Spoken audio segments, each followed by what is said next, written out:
Alhamdulillahilladzi anzala as-sakinata fi qulubil mu'minin liyazdadu imanan ma'a imanihim.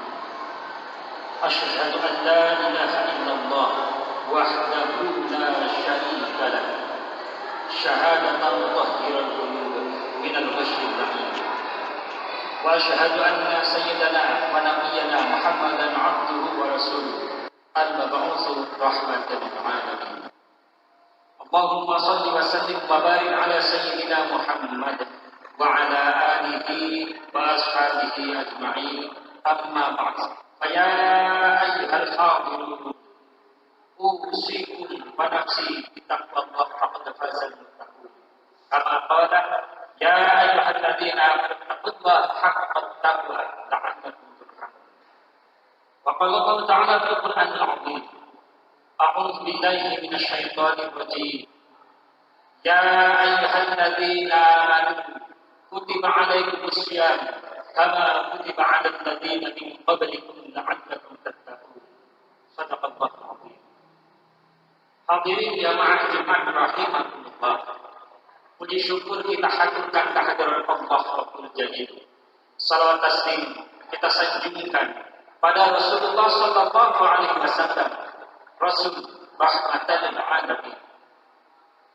Melalui mimbar ini, khatib mengajak diri pribadi serta hadirin jamaah sekalian, mari kita tingkatkan keimanan dan ketakwaan kepada Allah dengan berupaya meningkatkan amal ibadah kita semaksimal mungkin, dan kita berupaya pula untuk menjauhi sejauh-jauhnya apa yang telah dilarang oleh Allah dan Rasul.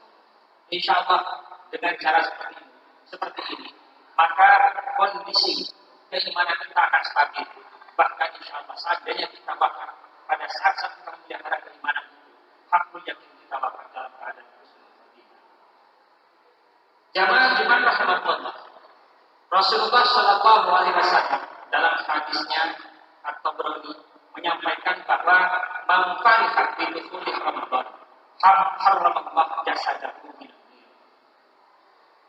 Kata Rasulullah, maka barang siapa yang dengan senang hati menyambut datangnya bulan Ramadan, Allah mengharamkan jasad orang itu dari berbagai api neraka. Subhanallah, singkat hadis ini tetapi mengandung makna yang sangat tinggi, mengandung hakikat nilai yang begitu agung, sampai-sampai seorang hamba yang senang menyambut datangnya bulan Ramadan itu saja dia nanti akan diharapkan masuk ke dalam neraka. Nah, yang menjadi permasalahan sekarang bagi kita adalah seperti apa sih yang disebut dengan senang menyambut datangnya bulan Ramadan? Maka berbagai macam daerah, tentunya bermacam budaya, serta culture masing-masing tentunya berbeda. Salah satu contoh di kalangan orang Jawa, ada yang disebut dengan begitu tanggal 29 bulan Sya'ban, ada yang mengadakan yaitu tukar saling mengantar makanan yang disebut dengan apem ataupun mungkin sarapi yang dikenal dengan istilah megungan. Jemaah, jujur, kalau kita melihat ajaran itu, apakah ada disuruh megungan itu ada nggak? Di Jawa sesuai dengan yang sebagian dilakukan oleh orang Jawa, sesuai dengan hadis Rasulullah tidak ada. Tetapi ada makna hakikat jamaah. Apa? Di balik dengan yang ada itu, di situ akan ada satu nilai pembelajaran bagi siapa? Bagi kita ketika kita waktu kecil pada saat itu. Apa yang terjadi? Ketika menjelang Ramadan, yang ditunggu anak kecil adalah selamatannya. Ada kuenya. Sehingga kita mengenang itu sampai sekarang begitu ada Ramadan, kita tetap ada rasa senang dalam rangka untuk mendidik anak kita supaya senang dengan bulan Ramadan. Salah satunya orang-orang Jawa itu mengadakan acara megungan. Tetapi ada makna hakikat yang lain jemaah Ramadan, bahwa menjelang bulan Ramadan itu kita ini kan sedang akan menghadapi kepada bulan yang suci, bulan yang begitu agung, di mana kita akan beribadah kepada Allah Subhanahu wa taala. Dalam konteks di sini adalah kita ingin merajut suatu nilai benar kasih sayang dan cinta kepada Allah. Merajut hablum minallah untuk memperbaiki hablum minallah sebelum melangkah ke sana. Sebetulnya hakikat pertemuan itu adalah kita datang ke tetangga, kemudian kita saling memaafkan. Nah, silaturahim itulah yang dimaksudkan oleh orang tua terdahulu agar kita sebelum kita memperbaiki hubungan kita dengan Allah, maka perbaiki dulu hubungan dengan sesama. Jamaah, jujur, di dalam hadis Rasulullah, seorang istri saja, dia puasanya tidak akan pernah diterima oleh Allah apabila dalam sehari itu dia sama suami tidak berhubungan. Artinya apa?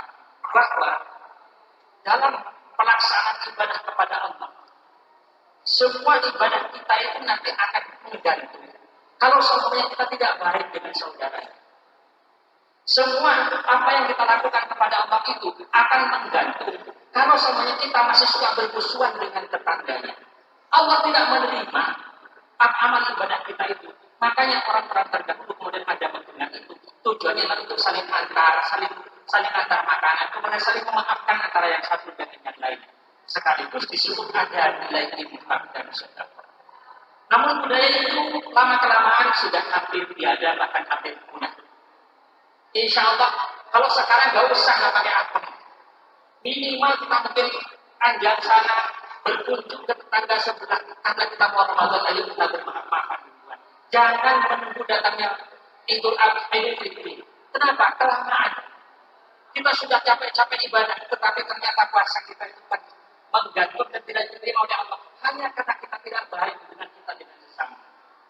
Nah, inilah pentingnya bagaimana orang-orang terdahulu itu memberikan suatu nilai pembelajaran kepada kita, kepada anak cucu dari orang-orang tua kita semuanya, dalam rangka agar kita senantiasa mengeratkan silaturahim, sekaligus dalam rangka untuk memperbaiki nilai ibadah kita kepada Allah Subhanahu wa taala. Jamaah Allah, di lain itu bahwa cara yang paling tepat untuk menyambut datangnya bulan Ramadan itu bukan hanya sekedar kita kemudian bersenang-senang dalam artian seperti tadi berpesta dan sebagainya. Tidak. Tetapi di situ jamaah, kita disuruh senang itu hendaknya kita mempersiapkan diri datangnya bulan Ramadan. Apa sih yang harus dilakukan ketika Ramadan? Amalan apa saja yang harus kita lakukan ketika bulan Ramadan? Nah, ketika kita mempersiapkan ini untuk berpuasa, itu adalah bagian daripada menyambut datangnya bulan Ramadan dengan riang gembira atau dengan senang. Seperti apa itu? Kalau kita sudah biasa puasa setiap setahun sekali, dalam arti setahun, ya dalam setahun itu sebulan kita berpuasa di bulan Ramadan, udah biasa. Tetapi jemaah, ilmu tentang Ramadan itu perlu direfresh. Ilmu tentang Ramadan itu perlu kita pelajari ulang. Itu namanya mempersiapkan dengan senang hati. Satu contoh, kita mungkin sudah tahu bahwa yang namanya Ramadan itu kalau puasa itu adalah apa yang disebut dengan rukun puasa, apa yang disebut dengan sunnah puasa, apa yang disebut dengan wajib, apa yang disebut dengan yang membatalkan puasa, itu kita harus tahu. Nah, sekiranya kita tidak tahu, berarti kita belum siap untuk memasuki bulan Ramadan. Maka momen 3 hari, 4 hari dari sekarang, maka manfaatkanlah untuk mempersiapkan diri kita ilmu tentang bulan Ramadan, tentang puasa itu. Bocorannya, yang pertama kalau kita berbicara rukun adalah tentunya rukun puasa itu hanya 2. Pertama adalah niat. Niat itu kapan? Diucapkan atau tidak diucapkan, yang jelas niat. Niatnya ada sebelum terbitnya fajar. Berarti setelah sholat isya, kemudian kita sampai terbit fajar, sampai sebelum terbit fajar itu adalah boleh berniat pada saat itu. Bukan di siang hari, bukan di waktu subuh, bukan apalagi kemudian lebih dari itu. Kemudian yang kedua apa? Yaitu tidak makan dan tidak minum dari terbit fajar sampai terbenam matahari. Itu yang kedua. Hanya 2. Jadi kalau kita berbicara tentang rukun maka cuma 2. Tetapi ketika kita berbicara tentang apa yang dikaitkan dengan yang membatalkan, maka tidak 2. Di antaranya, pertama adalah kalau orang suami istri maka batal puasanya ketika dia berhubungan di siang hari. Yang kedua, dengan sengaja makan dan minum. Yang ketiga, dengan sengaja dia muntah, tangannya dimasukkan ke dalam mulut kemudian muntah. Kemudian selain dari itu ada perbedaan pendapat. Mungkin dijadikan guyonan bahwa kalau nanti berkata dusta bagaimana dan sebagainya. Yang jelas jamaah tiga itu adalah mewakili dari semua yang membatalkan. Nah, kemudian ada yang bersilang pendapat tadi, ada yang mengatakan membatalkan, tetapi ada yang juga dikatakan merusak. Yang merusak itu Rasulullah SAW dalam hadis yang menyebutkan khamsyatun antum bitok saumahu aitu betilah taubah. Artinya begini, khamsyatun itu ada 5 perkara. Antum bitok yang merusak apa? Saumahu, merusak puasanya orang itu. Kemudian aitu betilah taubah atau menghapus, membatalkan pahalanya, rusak puasanya. Ya, rusak puasanya, batal pahalanya. Ada 5 perkara. Ini juga harus tahu. Pertama, ya, al-kadhib. Ketika kita berpuasa, berdusta. Berdusta itu macam-macam. Entah kita mungkin ya beralasan mau ke pasar senggol sana. Paniknya ke sana. Padahal keinginannya adalah mungkin sampai ke Gunung Sayu sana. Mau ke mana? Mau ke sana, ya. Padahal tujuannya ke Gunung Sayu. Ini berarti dia berdusta. Kecil. Ada anak seorang ibu karena ingin mendiamkan anaknya di siang hari. Yaitu ketika nangis kemudian muncul ke langit-langit.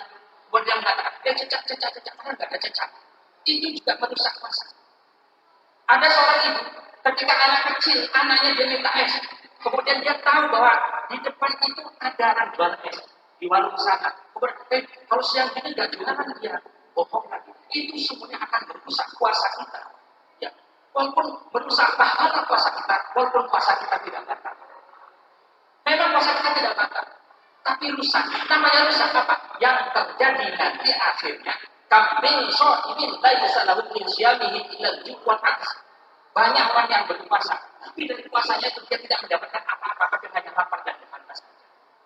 Yang kedua, yang pertama tadi. Yang kedua adalah al-yaminul ghamus. Suka bersumpah palsu, berbohong saja sudah rusak puasanya, apalagi sampai sumpah-sumpah. Pasti orang yang bersumpah yaitu asmul qasam dengan menyebut nama Allah, sumpah demi Allah, Allah billahi, sampai dikatakan pada saat kita berpuasa, puasa kita rusak. Bahkan ya, ketika kita tidak berpuasa saja ya para teman, kalau kita sampai bersumpah palsu seperti itu, dia itu sebagai haknya, maka dia wajib mengganti kedustaannya, sumpah palsunya itu berpuasa 3 hari berturut-turut. Artinya, pantas kalau sampai orang bersumpah palsu itu kemudian akan rusak nilai puasa. Kemudian yang ketiga adalah riba, al-riba. Riba itu suka membicarakan aib orang lain. Kesana kemari dengan teman, mungkin kalau bapak-bapak ngobrol dengan temannya antara yang satu dengan yang lainnya, yang diomongin dengan atasannya. Wah, atasan saya yang sekarang ini, wah bagus loh, daripada yang dulu itu suka ini. Nah, yang tidak termasukkan rusak puasa. Atau mungkin membicarakan tetangganya, atau mungkin siapa saja. Ya, semuanya itu akan merusak. Kenapa? Karena dosanya orang riba itu besar. Sampai-sampai Al-Quran menyampaikan bahwa riba itu, yaitu disebutkan akhir ayat wahadukum ayatul lama akhimaitan itu. Ya, di dalam surah Al-Hujurat 12 kata Allah Subhanahu wa taala, dosanya orang yang suka riba itu, yaitu karena lebih besar dosanya dibanding dengan memakan daging bangkai. Nah ini. Kemudian yang keempat adalah an-namimah. An-namimah itu adalah suka mengadu domba. Nah ini berarti dia melibatkan fitnah kemana-mana. Antara satu orang dengan yang lainnya diadu domba. Kemudian diomongin yang tidak baik. Maka an-namimah ini kan al-fitnah. Asyadu minal qatl. Fitnah itu lebih kejam daripada pembunuhan. Itu yang keempat. Dan yang bagian kelima yang disampaikan oleh Rasulullah adalah an-nadhar bisyahwat. Bagi kaum pria melihat wanita dengan penuh syahwat, maka rusak puasa. Bagi pria Ya, bagi pria melihat wanita cantik, maka puasanya rusak, kemudian puasa syahwat. Nah, hal-hal seperti ini ada ilmu untuk mempersiapkan diri menyambut datangnya bulan Ramadan. Kalau kita tidak tahu ilmu itu, maka tentunya ini sangat rugi kita sementara ketika kita berpuasa ternyata puasa kita kemudian rusak dan sia-sia di hadapan Allah Subhanahu wa taala. Maka tidak salah jamaah Allah. Ayo kita usahakan selama 4 hari ini kita banyak membaca buku-buku fikih, terutama bab puasa. Dan kemudian kalau kita melihat lagi apa yang harus dilakukan untuk pemakaian ibadah ketika puasa, banyak. Pertama as-shadaqah, terutama shadaqah kita memberi makanan untuk berbuka bagi pengerjaan berpuasa. Maka kalau masjid ini ada, tadi panitia menyampaikan, kita akan menyampaikan, di sini tidak mengadakan. Namun kalau seandainya ada yang mengatakan, subhanallah, pahala orang yang memberikan makan kepada orang yang berbuka itu tanpa mengurangi puasanya orang yang berbuka itu yang kita beri itu, maka kita pun dapat pahala sama dengan orang yang berpuasa. Maknanya kita sendiri berpuasa, tapi kita juga mendapatkan pahala sama dengan puasanya orang yang telah makan dari apa yang kita berikan untuk berbuka. Subhanallah, sangat tinggi. Nilai sedekah itu sangat tinggi pada saat bulan Ramadan. Kemudian yang kedua apa? Tilawatul Quran, membaca Al-Quran. Karena Al-Quran jelas, syahrul Ramadan alladzi unzila fihi Al-Quran. Bulan Ramadan itu adalah diturunkannya Al-Quran.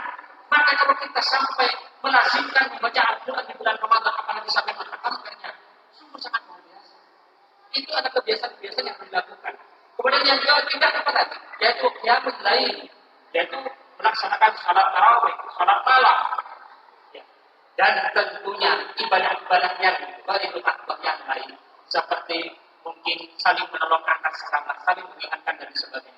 Subhanallah, itu adalah merupakan ladang-ladang pahala yang benar adanya. Kalau kita melakukan itu, kemudian kita memelihara dan membatalkan adanya pengusahnya, kita tahu ilmunya puasa itu, insya Allah benar ya adanya apa yang Allah firmankan akan kita rasakan. La'allakum tattaqun pasti akan tercapai. Kita pasti akan mendapatkan nilai ketakwaan di sisi Allah Subhanahu wa taala. Mudah-mudahan kita tergolong orang yang senang menyambut datangnya bulan Ramadan, sekaligus kita puasa yang akan kita tunaikan benar-benar diterima oleh Allah Subhanahu wa taala. Kita beristiqomah untuk menghindari apa yang merusak dan apalagi yang membatalkannya. Insyaallah kalau kita bisa seperti itu jamaah Allah, maka kita akan merasakan halawatul ibadah, nikmatnya ibadah kepada Allah Subhanahu wa taala. Mudah-mudahan Allah memberikan kekuatan baik lahir maupun batin kita. Amin ya rabbal alamin. Barakallahu li wa lakum fil Qur'anil azim. Wa nafa'ani wa iyyakum bima fihi min ayatin wa dzikril hakim. Aqulu qawli hadza wa nastaghfir.